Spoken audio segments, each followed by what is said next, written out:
Hi guys, how you all doing? Welcome back to another video on the channel. I know it's quiet, it's international week. So what happens when it's quiet? People make rumours up, people make stories up. So I thought I'd come on and just give you guys a bit of honesty and transparency regarding the Yoane Wissa injury situation. There's been some rumours over the last 24 hours that he's suffered an ACL injury and will be out for the rest of the season. I'm going to address those rumours in the video and give you guys an accurate, up-to-date situation, having spoken to a number of different sources involved and people close to the player as well. So information coming up. Firstly, if you're new to the channel, please subscribe if you've not done already. Give me a little thumbs up if this is the sort of video you want me to, well, I'm hoping it's the sort of video you want me to produce, and as ever, leave your comments below. So let's get into the video. You'll be aware that last week Eddie Howe at his news conference on Friday said that Yoane Wissa's sort of short-term injury has kind of gone a little bit, not medium-term, but there's an extra couple of weeks been added on top of that. The brief at the time, initially after he injured his knee playing for Congo against Senegal over in Congo back on the 9th of September, the brief at the time was that he was set to be missing for 4 to 5 weeks, and then Eddie Howe then came out, I think maybe a week or so later, and said he was expecting it to be 6 weeks. And then on Friday there, his words were it's more of an 8-week injury rather than a 6-week injury. Now I have to be totally transparent in this, guys. I'll just be really honest. At the outset, I was told that the injury was to keep him out for round about 8 to 10 weeks. However, the information coming from sources at the club were that it was 4 to 5 weeks and then 6 weeks, so I wasn't going to go against that. But that's what I was that's what I was told at the outset, that the injury was set to keep him out for around about 8 to 10 weeks, which would be in tune and would tally with the information that's come out from Eddie Howe on Friday, that he is set to miss an additional couple of weeks. So look, it's all getting a bit confusing, but what you need to know is, I've checked this out with a couple of sources today. There is no ACL injury. There is no season-ending injury for Yoane Wissa. It was an impact injury out on a plastic pitch in the Democratic Republic of Congo, and the injury to his knee was sustained upon impact with the ground. There was no one near him. I think he was running through and goal when he fell over, but it was when he fell to the ground, and it was the way his knee impacted the ground that has caused the problem. So no ACL, no season ender, but look, without doubt a real blow for Newcastle, because 1, he's not played, 2, he's not trained, nobody's seen him in the black and white shirt.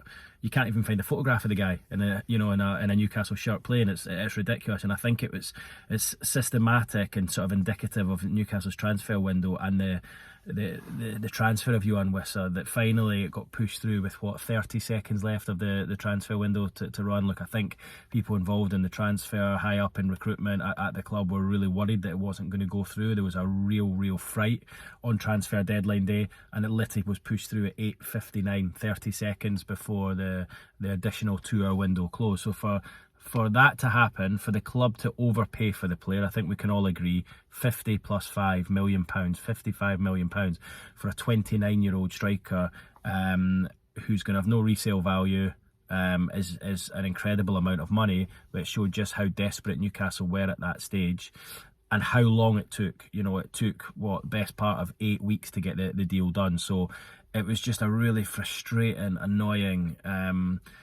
dragged out process that went right into the final seconds. And then obviously he then flies out the next day to South Sudan to play for Congo against South Sudan, and then at home against Senegal, scores in both games incidentally, looked fresh, looked fit, was fit and ready to play. This is a guy who did train. He trained a lot throughout the summer. I think it was a different situation to Isak slightly, but then of course injures himself on a horrendous plastic pitch in the Democratic Republic of Congo, and that was a week after he signed, September the 9th. So it really summed up Newcastle's transfer window. But what you need to know is, there is no ACL injury. He could have taken injections in the knee. I'm told that was an option open to him, but both himself and the club in conjunction decided that was not the best course of action, and they didn't want to take a chance on the injury to try and get him back short term. They would rather he did the rehab properly. So that rehab, I am told, is round about 8 weeks, maybe a couple weeks more by the time he kind of gets back and is in the team. They want to make sure they get him, a 100% Yoane Wissa back in the team, and not someone who's kind of playing through the pain barrier, if you like. So all that adds up to what Eddie Howe said on Friday when he said it's an 8-week injury rather than a 6. I believe that to be the case. So that would see him back round about a month's time. It was 4 weeks ago today he did the injury, September the 9th. So if there's another 4 to 5 weeks on top of that, that for me sees him back round about the week of Athletic Bilbao at home in the Champions League midweek, and then Brentford, incidentally, away in the Premier League on Sunday the 9th of November. I think the West Ham game on the 2nd, the Sunday before that, might just come around a little bit too quickly for Yoane Wissa and his return. So that is the hope and the expectation. Obviously, it's a fluid situation. Things can change. It could be a week earlier. It could be a week later. It could be a couple of weeks later. Look, we saw with Jacob Ramsey. I mean, Eddie Howe said on Friday at his news conference that he was back and he was available and he was in the squad, and then he wasn't there. So, look, I think we always have this with Newcastle since Eddie's come in as a manager. There is a grey area when it comes to injuries. He tries to keep everything in house and close to his chest, and there have been a few incidents where maybe we've been told things that haven't been the case.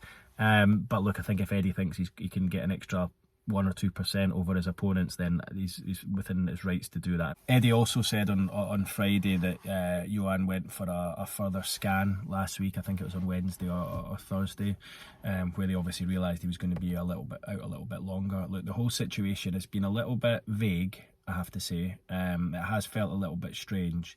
But the ACL rumours, I'm told from multiple sources, both the one a couple of weeks ago and then the one over the last 24 hours, are both false. Now, what is interesting about this situation, I'm told from a source close to the player, that he is prioritising Newcastle United over AFCON.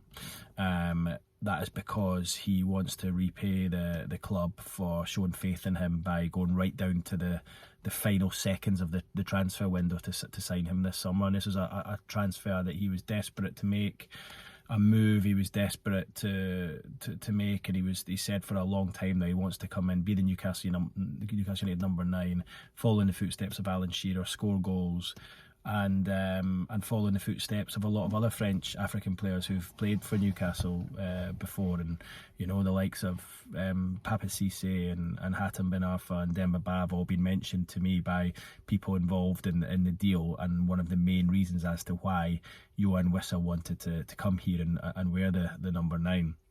But the wording I'm told is that he will prioritise Newcastle United.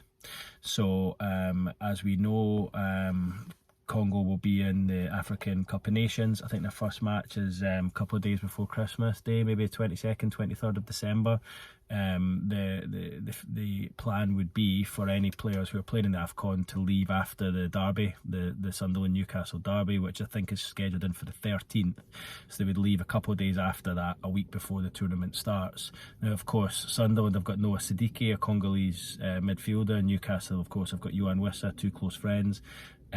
I think there's a chance, from what I'm hearing, that he might not go to AFCON. So you could be getting him back sort of early to mid-November, and while you would still get a few weeks out of him before he has to travel to the AFCON, I think there's a chance he could remain, from what I'm hearing at this stage. From what I'm hearing, obviously things could change, but he wants to prioritise Newcastle, and I think he feels he owes the club for sticking with him this summer, when it looked as though the deal might not happen. So that's positive news.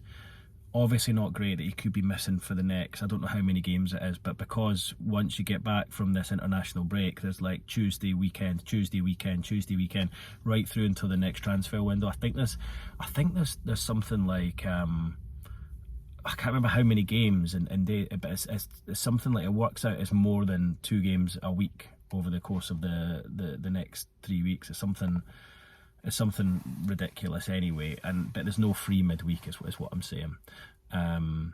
So look, that's when you need him. Of course you need him to share the load with Nick Voltemad, and that's going to be a real that's going to put a real strain on the German, and it's going to be a real challenge for Eddie Howe and how he deals with it, whether he uses Anthony Gordon through the middle, whether he uses Osula a little bit more. We must wait and see, but he's not going to be available, by my understanding, until at the earliest that week, that Atletico Bilbao Brentford week, by which time there'll have been a lot of games by that point, maybe another like 7 or 8 games. So look, it's still a little bit far off, but he's not an ACL, it's not a season ender. You are going to see him playing for Newcastle United this season, and I would guess scoring goals as well. And I actually think once you get him back, you've got 2 great options through the middle. Wissa can also play on the side, he can play off the left or the right, and Eddie might decide to do that. I think him and Voltemada actually will team up really well. I can see them being a real force together.